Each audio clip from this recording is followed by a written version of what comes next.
What's up, guys? What's going on, man? I'm Paul. This is Pauline Theology's daily devotional with Trust in Jesus Ministries.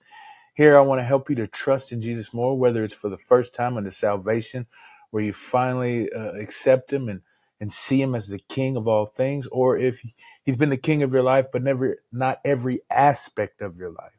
And so, excuse me, I'm here to try and help you to grow in a trust so that you can give every part of your life over to Him because He's infinitely worthy of trust.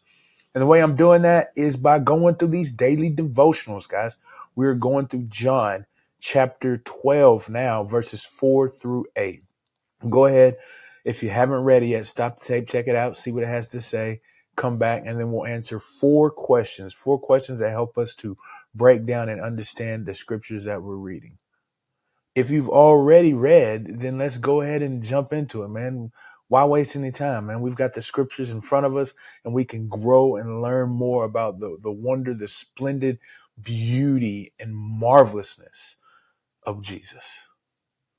So what's going on in the scriptures, man? Well, we had just read in the last episode that Mary has poured this perfume upon the feet of Jesus, and it is pure and a huge amount. And we're going to see now what the reaction is of everybody else. Well, Judas, he's like, wait, hold on. This is an expensive amount, a whole bunch. Matter of fact, it's a year's worth of wages. He says, man, couldn't this be sold and given to the poor? Now, first we get what John shows is the motive of Jesus or Judas, and that is his own selfishness. So we already recognize that Judas ain't doing this because he really cared about the poor. He doing this because if that would have gone into his purse, which he was the treasure keeper or the bookkeeper, or the treasurer, he got to keep the money. He would have took from it. He'd been skimping from the top. So first is that his motives were wrong in what he was saying.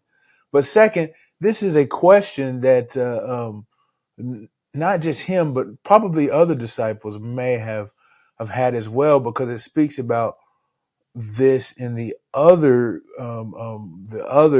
instances of this story where it says that the disciples asked the question, couldn't this be given to the poor? So this is something maybe that the other disciples were thinking, but for Judas, it was the motive was wrong in what he was thinking, man. But also there's a little play thing. I've been watching some TikTok videos or some Instagram videos.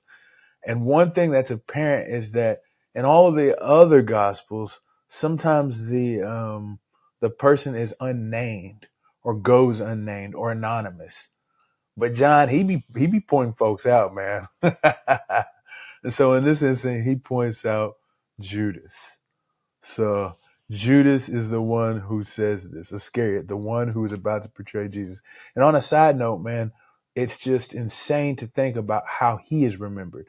If we tie these two instances together, the one that we did last episode and the one that we're doing this episode, I was about to say something about this instance here till I realized that we hadn't talked about it yet. And so what I was saying was how Mary is in contrast to Judas. See, we saw Mary pour out that perfume to anoint Jesus as king, but also to prepare him now, what we're seeing here as we read, to prepare for his burial. And it says that it would be remembered forever. I think that's an image of what it says when it talks about the room being filled with the smell of the perfume, is that it carries out the gospel. The way in which she spoke just preached to so many people the humility of her and the kingship of Jesus. But now it's contrasted to Judas, who is remembered for betraying Jesus. When John speaks about Judas, he not only speaks about how he's a thief and a criminal, but more importantly, that he is the one who betrayed Jesus. He's the one who handed Jesus over. And so if we connect these two episodes together, man, and an application before I even get to that part is, how are you going to be remembered? Are you going to be remembered as one who proclaimed the gospel boldly, was humble before the king and served him well? Or will you be remembered as the one who betrayed him?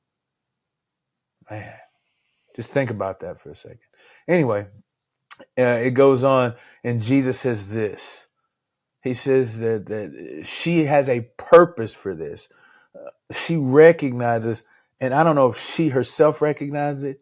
It may have been just something she did, but Jesus is asserting what she done was correct because of the heart behind what she's doing.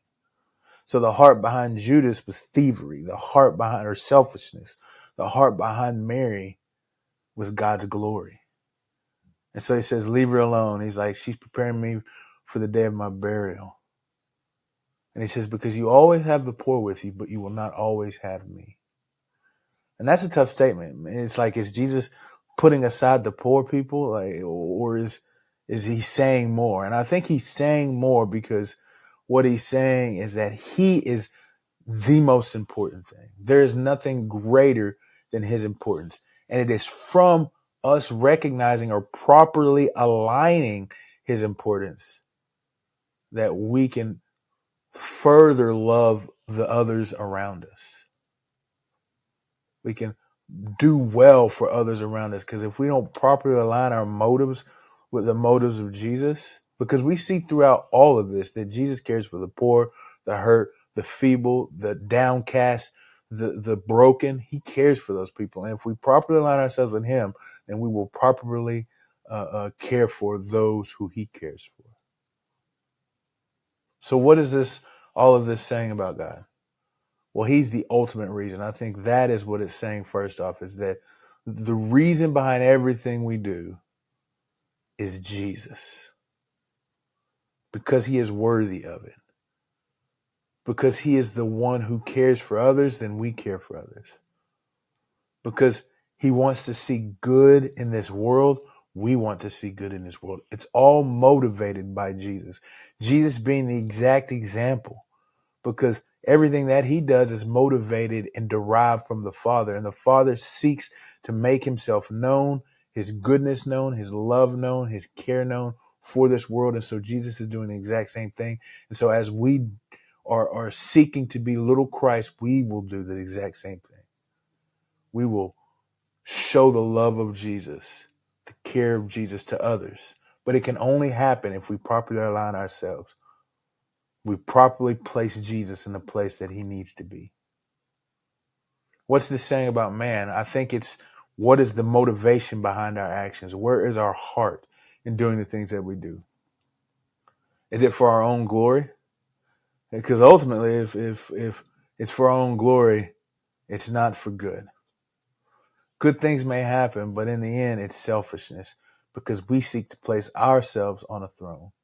I spoke with some people about that a while ago, asking what their motivation is for the works that they do. And it was so they can get to heaven.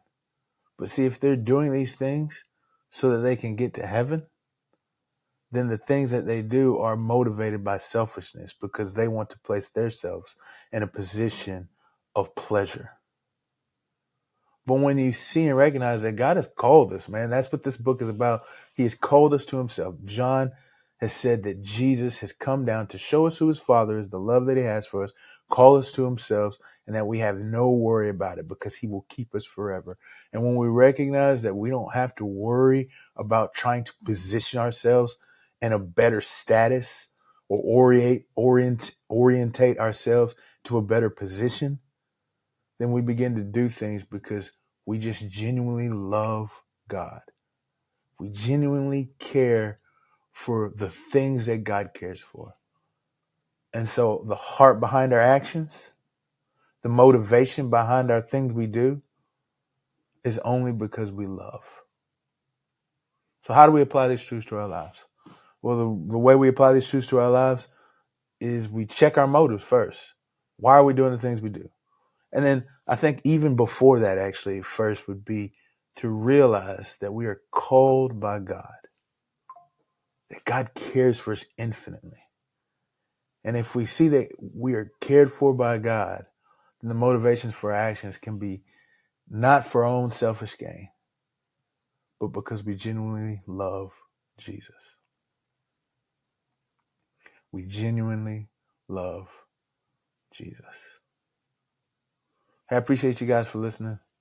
And if you find anything from what we've read and talked about that will help me to trust in Jesus more, man, let me know in the comments, man. I appreciate you guys for listening again, and I'll see you in the next episode.